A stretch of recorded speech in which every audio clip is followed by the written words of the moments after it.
In 2017, two white storks wrote a new chapter in long-distance love. Their story was hailed by global media as the greatest love story of the 21st century. The whole world anticipated their reunion, and even the president modified laws for them. This male white stork, named Klepeton, crossed the equator multiple times over 18 years, traveling back and forth for 16,000 kilometers, all to keep his promise to his partner. This legendary story took place in a small town in Croatia in 1993. An elderly resident of the town, named Vic, unexpectedly rescued an injured female white stork. With the old man's careful care, her injuries gradually healed. But unfortunately, the broken wing from a gunshot prevented her from long-distance flights. So the old man built a nest for her on the roof and named her Marlena. Since the injured Marlena couldn't catch fish, the old man went fishing for her by the river every day. Through their time spent together, he began to see Marlena as his daughter. Every time he went out, the old man took Marlena with him, and the passenger seat in his car became her exclusive spot. The initially wild Marlena was gradually transformed by the old man's love,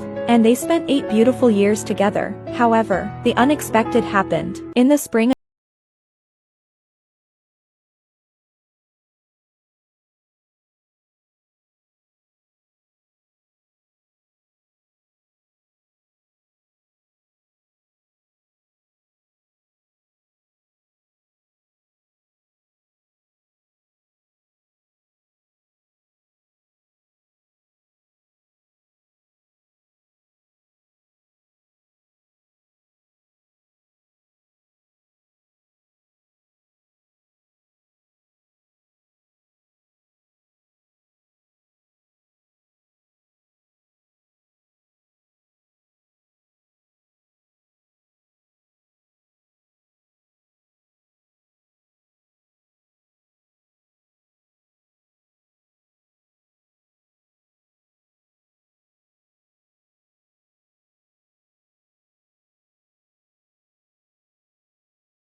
on the path of love.